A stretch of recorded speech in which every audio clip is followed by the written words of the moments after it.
So, first time home buyers, we're going to learn you something. Yeah, maybe not try to shoot for the largest house. Don't shoot for the moon. Yeah. Keep it in the planet. Let's buy what we can buy. AKA, don't go and attempt on your first home purchase to go buy your mom and dad's house, because your mom and dad have done this. They've got experience. They've got equity. They have done this a time or two. Yes. You're just starting out. And if most of you will remember, that's not the house that you lived in when you were a kid. No, you're not going out here buying a 2,200 square foot house that's got the best backyard with a pool or whatever as your first house. It's not likely. Or in a HOA community that has the pool, but then you're paying $80, $90 a month in HOA fees. Think back to your childhood. 90% of y'all's childhood, probably. Yes. You probably lived in a 1,500 square foot or less House. 3-bedroom, 1.5 bath. Maybe not even full 2. Right. On like a quarter-acre lot, just because it was the one your parents could afford at the time. And guess what? Getting into home ownership was more important to them than having the perfect home the first time. The little cul-de-sac where you all rode your bikes together, and you ran out and played all day with the neighborhood kids. You knew it was time to come home when street lights came on, or was that a little before today's time? I mean, no, because mine still do it now. My youngest, the oldest does too. He just drives around. He just drives instead of. Yeah. And it's not when the straight lights come on. No, it's when I'm like, hey, it's like 10:30, 11 o'clock. It's like, hey, I'm tired. Get I want your to go to bed. But look, I know some of y'all are like, hey, I want to be able to just buy my forever home. Well, I'm not even in my forever home. Are you in your forever home? Negative. Well, I mean, maybe now. Maybe, but like... I'm on a family compound. Yeah, anyway. My situation's a little different. But most people aren't in their forever home. Correct. Even the ones who say, hey, this is my forever home. And after being there for 5 years, you get tired of the same 4 walls all the time. So, I will tell you this. The best thing for us to do is probably break this up into a couple parts. So I think we'll probably break this up into like 6 parts. Okay. And we'll tackle exactly why you need to focus on what fits your current situation and not what's going to fit your lifelong situation, because life changes. It absolutely does. So, first benefit to buying the starter home versus trying to buy what your parents have. You have lower financial risks. And especially while learning your way. Think about, I'm 28, still early enough to say, I ain't got life figured out. You know what I mean? Right. Things are changing. Jobs change. Income changes. Kids happen. Marriages happen. There's all different parts of life that haven't settled in yet. What was your first house that you purchased? First home I ever purchased was a little 3-bedroom, 2-bath, 1,300 square foot house in the middle of Carthage. Okay.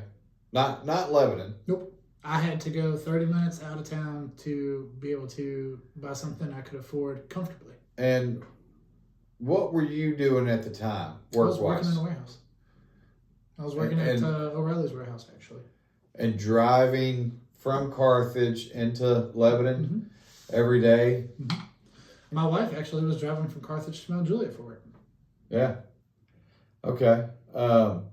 So it wasn't some big 2,200 square foot fancy home that you started off in? No. Well, the idea is nice. It's not feasible. Yeah. We started, my wife and I, now granted, my father sold real estate. He had owned some properties at that point in time. We started in a triplex where we had one of the 3 sides that we had gutted, and we were essentially living in a bedroom.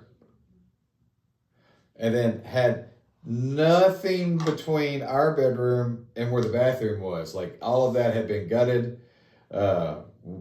You may have had a door for the shower at that time, maybe not. They're like, if you're lucky. Yeah.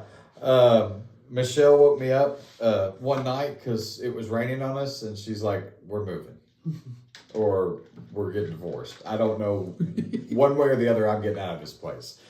Our next stop was a double wide in the middle of Lebanon, and at that point in time, it was probably $75,000. I know that everybody's like, "Ooh, I wish we had a $75,000 house." Yes, that's not the point. And that was all we could afford. Lived there for a couple of years, and then went to our third essential house. And then that was the first time that we had brick. It wasn't a whole lot of it either. Just the part by the front door. No, there was more than that, but yeah. So basically the benefit to looking into buying a starter home and not worried about focusing on your forever home. More than likely, it's going to be a lower monthly payment because it's not going to cost as much. That's correct. And because it doesn't cost as much, it will not require as much of a down payment, if any at all, because a lot of your starter homes do still qualify for zero down. Normally, a smaller home, a smaller yard, things of that nature usually not having a pool usually comes with lower taxes, lower insurance. Are you having a lot of people asking for pools? Not really. Yeah. But my point being, mom and dad have done this a time or two, and now right. they've got a pool. You're not going for that. Right. You know what I mean? So, but not having those extra amenities, that means your insurance premium is probably going to be lower. There's less risk.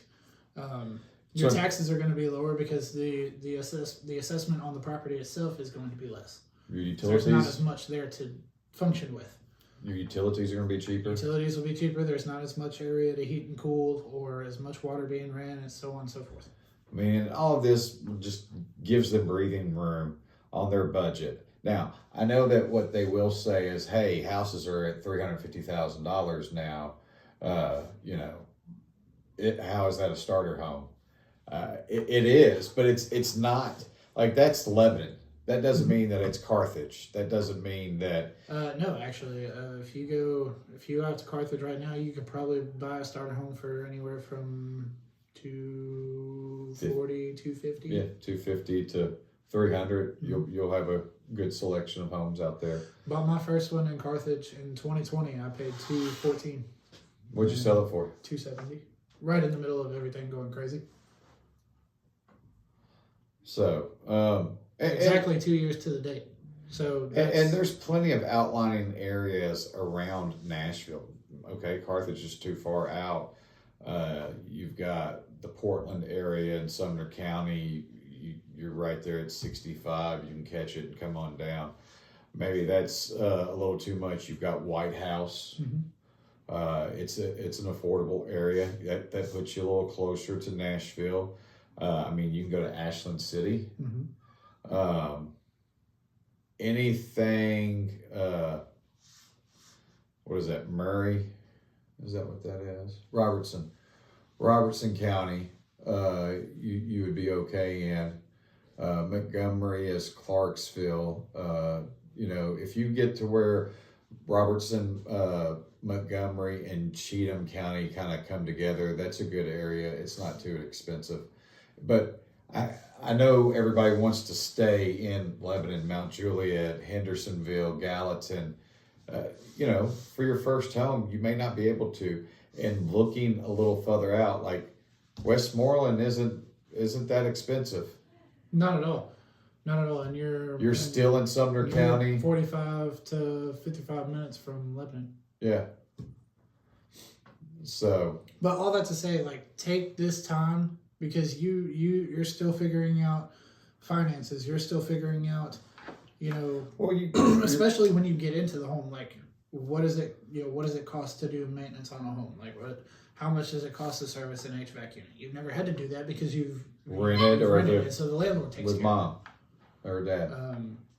But like home maintenance, you know, the way your job could be changing, you know, stuff like that. It's a whole lot of unanswered questions for you to be attempting to stretch yourself thin financially to go ahead and buy something bigger, better, whatever.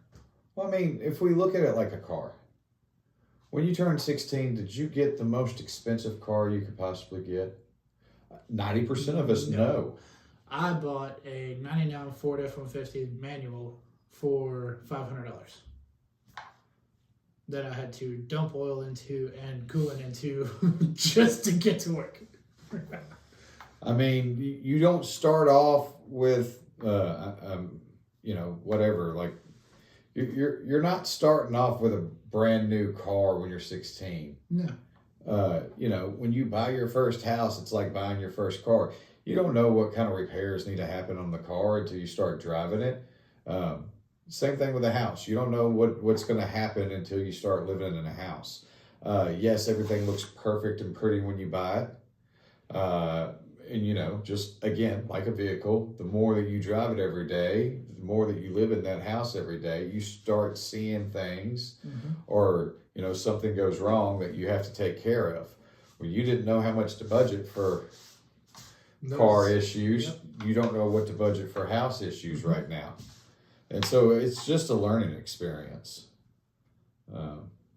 So that's it for part one. If you want to look into buying a starter home, call us. Give us a shout. We'd love to help. Both of us have teams. Either one of us would love to help you find the right home for you guys.